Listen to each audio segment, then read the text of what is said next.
Hi రా. చూసావా, urban club finally ఐపీఓలోకి వస్తుందట. నేనైతే వీళ్ళ యాప్ చాలాసార్లు వాడాను రా. మా ఇంట్లో ప్లంబర్ కావాలన్నా, ఫ్యాన్ రిపేర్ అయినా, ఏసీ రిపేర్ అయినా, అంతెందుకు నా ఈ హెయిర్ కట్ కూడా అర్బన్ క్లాబ్ నుంచి చేయించుకున్నా. బాగుందా హెయిర్ స్టైల్? అయితే నాకు తెలిసి ఎలాంటి సర్వీసెస్ అన్ని వీళ్ళు తప్ప ఇంకెవరూ ప్రొవైడ్ చేయట్లేదు.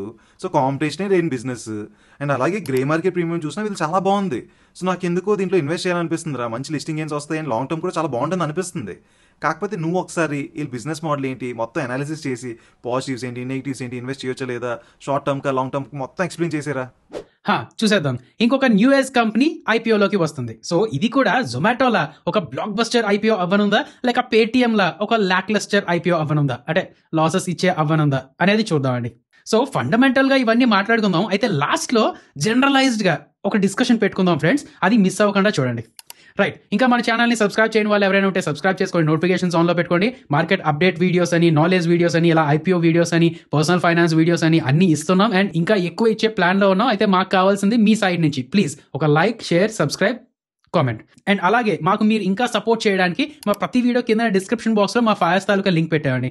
ఆ లింక్ ద్వారా మీ డిమాట్ అకౌంట్ ఓపెన్ చేసుకుంటే మీరు మాకు సపోర్ట్ చేసిన వాళ్ళు అవుతారు. ఫాయర్స్లో ఎందుకు అకౌంట్ ఓపెన్ చేయాలి అనేది రీసెంట్గా చాట్ జీపీటీ ఇంటిగ్రేషన్, అలాగే కొత్త అప్డేట్, అందులో ఒకే ప్లేస్లో మ్యూచువల్ ఫండ్స్ అని, ఐపీఓస్ అని అన్ని చూసుకుంటూ ఉండొచ్చు. సో చూడండి, ఈ స్క్రీన్ షాట్ అనేది చూడండి, ఇక్కడ ఐపీఓస్ ని ఓపెన్ చేసుకోవచ్చు అన్నమాట. సో ఫాయర్స్లో అకౌంట్ ఉన్న వాళ్ళు డైరెక్ట్ గా మీ తాలూకా యాప్ నుంచి ఐపీఓస్ కి అప్లై చేసుకోవచ్చు అండి.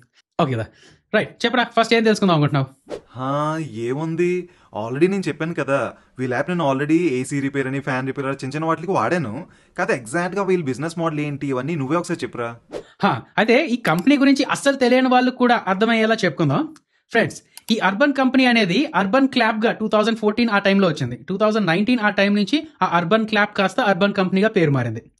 వీళ్ళు ఏంటంటే స్విగ్గీ వాళ్ళు యాప్లో మనం ఆర్డర్ చేస్తే ఫుడ్ ఎలా డెలివరీ చేస్తారో, ఈ అర్బన్ కంపెనీ వాళ్ళు కూడా యాప్లో మనం ఆర్డర్ చేస్తే సర్వీసెస్ని అలా డెలివరీ చేస్తారు.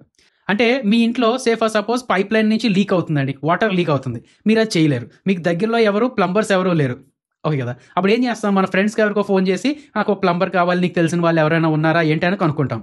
అయితే ఈ కంపెనీ అర్బన్ కంపెనీ చేసేది ఏంటంటే, వీళ్ళకి ఒక యాప్ ఉంటుంది, అందులో జస్ట్ వెళ్ళి నాకు ఒక ప్లంబర్ కావాలి అని సెలెక్ట్ చేసుకుంటే చాలన్నమాట. ఒక ప్లంబర్ ఆటోమేటిక్గా మీకు అలాట్ అయిపోతారు. అంటే మనం ట్యాక్సీ ఎలా బుక్ చేసుకుంటున్నాం, ర్యాపిడో నుంచి ట్యాక్సీ ఎలా బుక్ చేసుకుంటున్నాం, అలాగే ఒక ప్లంబర్ని బుక్ చేసుకోవచ్చు అనమాట ఈ అర్బన్ కంపెనీ ద్వారా. ఎలక్ట్రీషియన్ అని, ప్లంబర్ అని, ఏసీ సర్వీస్ అని, బ్యూటీ పార్లర్ సర్వీసెస్ అని, పెయింటింగ్ అని, పెస్ట్ కంట్రోల్ అని, వాట్ నాట్, ఇలాంటి సర్వీసెస్ అన్ని సింగిల్ క్లిక్లో బుక్ చేసుకోవచ్చు అండి. అండ్ వీళ్ళు ఇంకా ఏం చేస్తుంటారంటే, వాళ్ళకి ప్రొఫెషనల్ సర్వీసెస్ కూడా అర్థమయ్యేటట్టు ట్రైనింగ్ ఇచ్చుకుంటూ ఉంటుంటారు, బ్యాక్గ్రౌండ్ చెక్స్ అనేది వాళ్ళు చేసుకుంటూ ఉంటారు, యాజ్ ఎ టూల్స్ అవి కూడా వాళ్ళు సప్లై చేస్తూ ఉంటారు.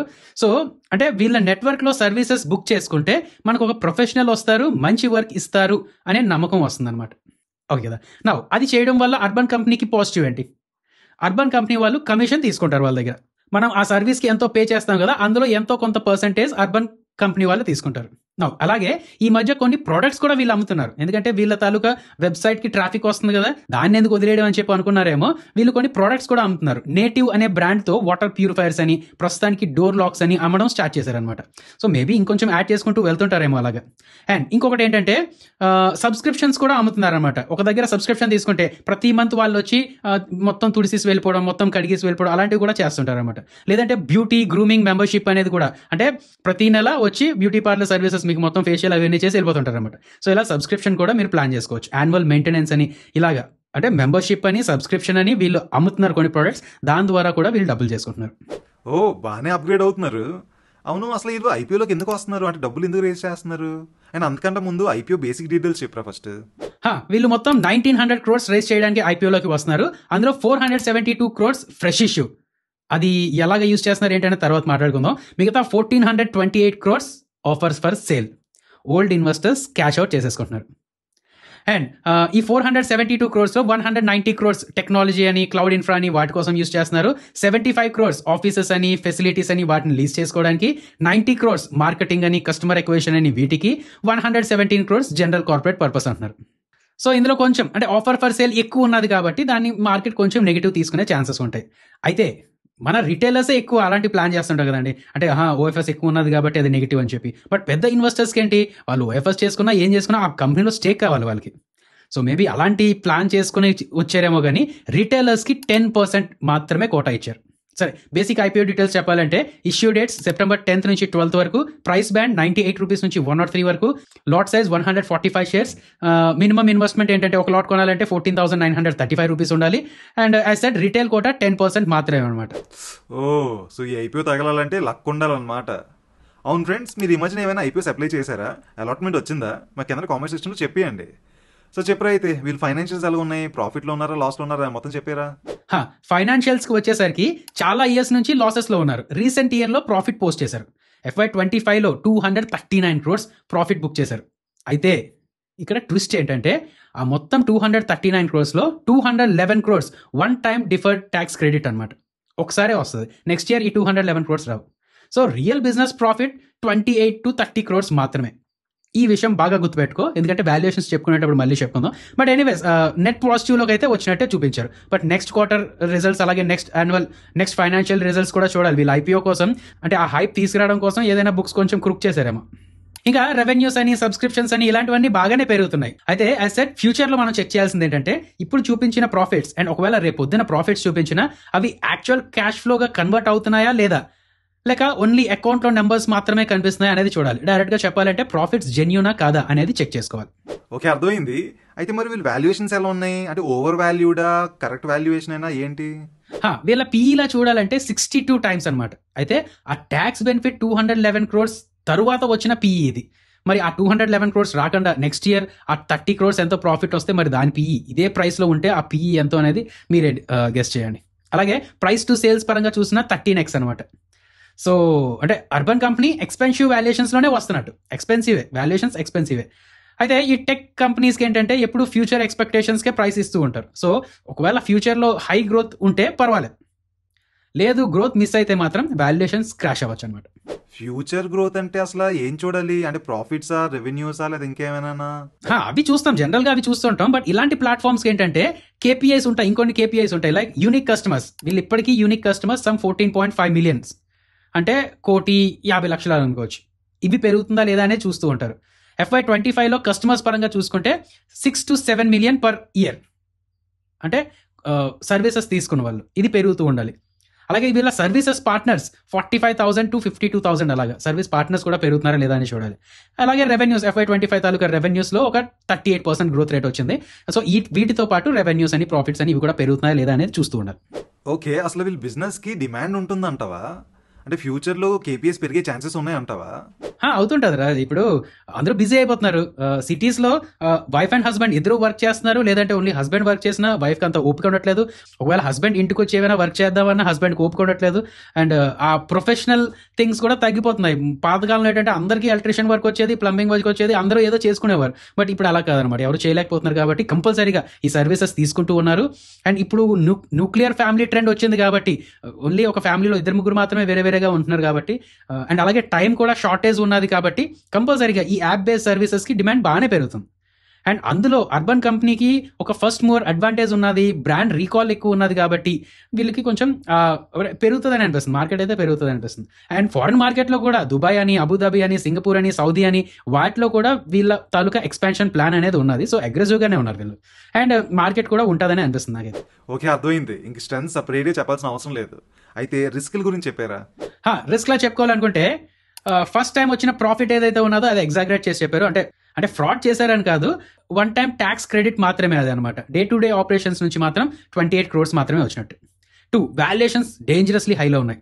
పేటిఎం అని, జొమాటో అని ఇలాంటి ఐపీఓస్ వచ్చిన వాల్యుయేషన్ కన్నా ఈ వాల్యుయేషన్ బాగా ఎక్కువ ఉన్నది. అండ్ హిస్టరీ ప్రకారం చూస్తే హై వాల్యుయేషన్స్లో ఉన్న ఇలాంటి ఓవర్ హైబ్రిడ్ ఐపీఓస్ ఏవైతే ఉన్నాయో కొంచెం క్రాష్ అయిన సిచ్యువేషన్స్ కూడా ఉన్నాయి కదా. సో రేపు పొద్దున్న అంటే లాంగ్ టర్మ్ పరంగా చూసుకుంటే పెరిగే ఛాన్సెస్ ఉండొచ్చు, బట్ షార్ట్ టర్మ్ పరంగా చూసుకుంటే కొంచెం ప్రాఫిట్ బుకింగ్ జరిగే ఛాన్సెస్ కూడా కనబడుతున్నాయి అనమాట. 3, బిగ్ ఓఎఫ్ఎస్, ఓల్డ్ ఫండ్స్ వల్ల ఎగ్జిట్ అవుతున్నారు. 4, గిగ్ వర్కర్స్ మీద డిపెండెన్సీ అనమాట. ఇండియన్ లేబర్ లాస్ ఏదైతే స్ట్రిక్ట్గా ఉంటుంటాయి, పర్ అవర్ కాస్ట్ పెరిగింది అనుకోండి, వాళ్ళు ఇండియన్ లేబర్ లాస్ ఏంటంటే పర్ అవర్ ఎవరికైనా ఎంత ఉండాలి, మినిమం ఉండాలి అని చెప్పారంటే వీళ్ళు కూడా అంత ఛార్జ్ చేస్తూ ఉంటారు. సో ఇప్పుడు మన యాప్లో ఒక 200 rupeesకే ఒక ఎలక్ట్రీషియన్ వస్తున్నాడు, రేపు పొద్దున్న 400 rupees ఛార్జ్ చేశారు అనుకోండి, సో డిమాండ్ తగ్గే ఛాన్సెస్ ఉంటాయి. అప్పుడు వీళ్ళ తాలూకా బిజినెస్ కూడా తగ్గే ఛాన్సెస్ ఉంటాయి. And 5, high competition. ఇది గుర్తుపెట్టుకోండి. అంటే ఈ అర్బన్ కంపెనీ ఇస్తున్న సర్వీసెస్ వేరే వాళ్ళు ఎవరు అంతలా ఇవ్వటం లేదు, బట్ హై కాంపిటీషన్ ఎందుకన్నా అనేది గుర్తుపెట్టుకోండి. 6 బ్రాండ్ రెప్యుటేషన్. డేటా సెక్యూరిటీ అని, ఫ్రాడ్ అని, బ్యాడ్ రివ్యూస్ అని, లేదంటే రెగ్యులేటరీలో షేకప్ ఏవైనా వచ్చినా, ఒక చిన్న మిస్టేక్ ఏమైనా జరిగినా సరే యాప్ అన్ఇన్స్టాల్ చేసేస్తూ ఉంటారు, లేదంటే యాప్ వాడకుండా ఉంటుంటారు జనాలు. సో చిన్న సెంటిమెంట్ యాంగిల్స్ కూడా ఉంటూ ఉంటాయి కదా. సో బ్యాడ్ రెప్యుటేషన్ ఏమైనా ప్రాబ్లం వస్తే వీళ్ళకి రేపొద్దున ప్రాబ్లం అయ్యే ఛాన్సెస్ ఉన్నాయి. Next, offline market dominance. ఇప్పటికీ మనకు తెలిసిన వాళ్ళకి ఎవరికైనా మనం కాల్ చేస్తాం కానీ అర్బన్ కంపెనీ నుంచి ఎవరు కాల్ చేయం. బట్ ఇది ఒక పక్క చూసుకుంటే రిస్క్లా చెప్పుకున్నా ఇది ఒక ఆపర్చునిటీ కూడా అయ్యే ఛాన్సెస్ ఉన్నాయి. నెక్స్ట్ 8 సబ్స్క్రిప్షన్ తాలూకా స్టిక్నెస్ ఏదైతే ఉన్నదో అది ఇంకా ప్రూవ్ అవ్వలేదు. యూఎస్లోని చైనాలోని ఈ సర్వీస్ సబ్స్క్రిప్షన్ హిట్ అయింది, బట్ మన ఇండియాలో ఇప్పటికీ అంతలాగా అంటే ఎవరు తీసుకోవట్లేదు అన్నమాట. అవసరం వచ్చినప్పుడు తీసుకుందాంలే, లేదంటే నెలకి ఒకసారి కాకుండా 2 నెలలకు ఒకసారి అవసరం వచ్చినప్పుడు తీసుకుందాంలే అనేవాళ్ళే కానీ సబ్స్క్రిప్షన్ నెలకి ప్రతి నెల వచ్చి ఇల్లంతా క్లీన్ చేయించుకుందాం, లేదంటే గ్రూమింగ్ సర్వీసెస్ తీసుకుందాం ఇలాగా అనేది ప్రస్తుతానికి అంతలాగా సూపర్ హిట్ అయితే అవ్వలేదు. ఫ్యూచర్లో ఎలాగవుతుంది ఏంటనేది చూడాలి.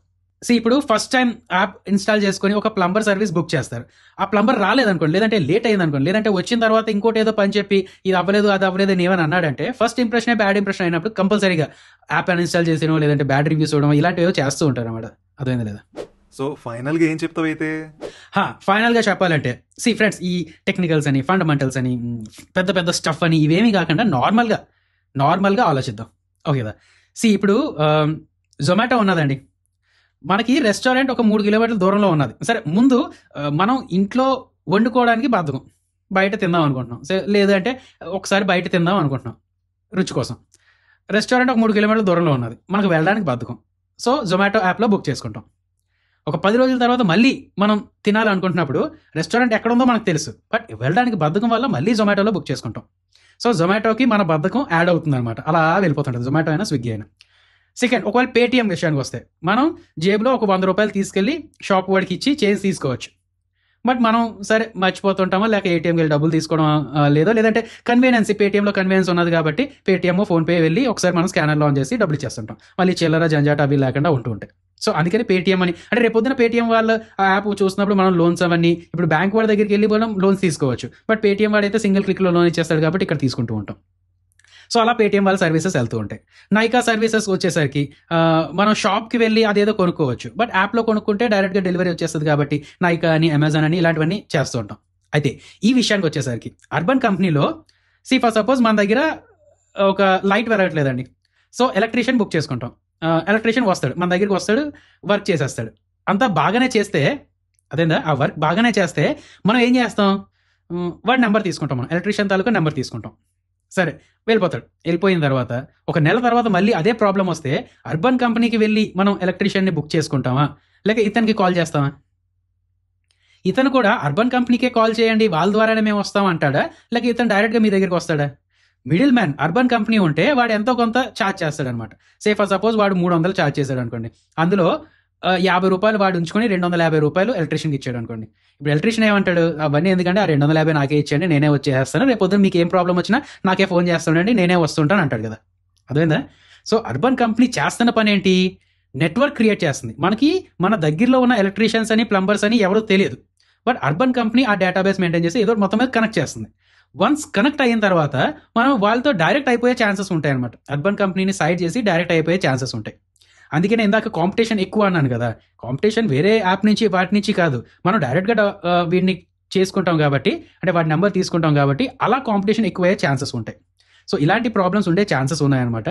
అది కొంచెం జాగ్రత్తగా చూస్తూ ఉండాలి. అది తప్పితే వాల్యుయేషన్స్ అయితే, అంటే మన ఫండమెంటల్గా ఇవన్నీ మాట్లాడితే వాల్యుయేషన్స్ ఎక్కువలోనే వస్తున్నారు, అండ్ యాసెట్ వాళ్ళు గ్రోత్ కూడా అలాగే చూపిస్తూ ఉంటే ఆ వాల్యుయేషన్ సస్టైన్ అయ్యే ఛాన్సెస్ ఉంటాయండి. బట్ నేను అనుకోవడం ఏంటంటే ఫ్యూచర్లో ఇది లిస్ట్ అయిన తర్వాత ఎక్కడో దగ్గర చిన్న కరెక్షన్ ఆర్ ఎల్స్ కొంచెం పెద్ద కరెక్షన్ వచ్చే ఛాన్సెస్ లాగే కనిపిస్తున్నాయి. అఫ్కోర్స్ లిస్టింగ్ గెయిన్స్ ఏదైతే ఉన్నదో జిఎంపీ చూపిస్తున్న దాని ప్రకారం 20% ఆర్ ఎల్స్ కొంచెం వచ్చే ఛాన్సెస్ ఉన్నాయి. రేపొద్దున అంటే మీరు ఆ 10% రిటైల్ కోటా ఉన్నది కాబట్టి మీకు అలాట్ అయితే వెల్ అండ్ గుడ్, లేదు అంటే మాత్రం మరి లిస్టింగ్ డే రోజే పడిపోకుండా కొంచెం కరెక్షన్ వచ్చేలా కనిపించవచ్చు అనమాట. సో కరెక్షన్ వచ్చిన తర్వాత అప్పుడు మళ్ళీ అనాలిసిస్ చేసుకోవడం మంచిది. అది నా అనాలిసిస్. సో ఫ్రెండ్స్, ఇంకో 2 రోజుల్లో ఇంకో 2 ఐపీఎస్ మిగిలిపోయాయి కదా, వాటిని కవర్ చేయబోతున్నాం. సో ఆ వీడియో కూడా మిస్ అవ్వకుండా చూసేయండి. అది మిస్ అవ్వకూడదు అనుకుంటే వెంటనే సబ్స్క్రైబ్ చేసి బెల్ నోటిఫికేషన్ ఆన్ చేసుకోవాలి. అయిపోయిందా? చేస్తారా? అలాగే లైక్ షేర్ కూడా చేసేయండి, కామెంట్ కూడా ఏదో ఒకటి పెట్టేయండి. పెట్టేశారా? మళ్ళీ కలుద్దాం అయితే.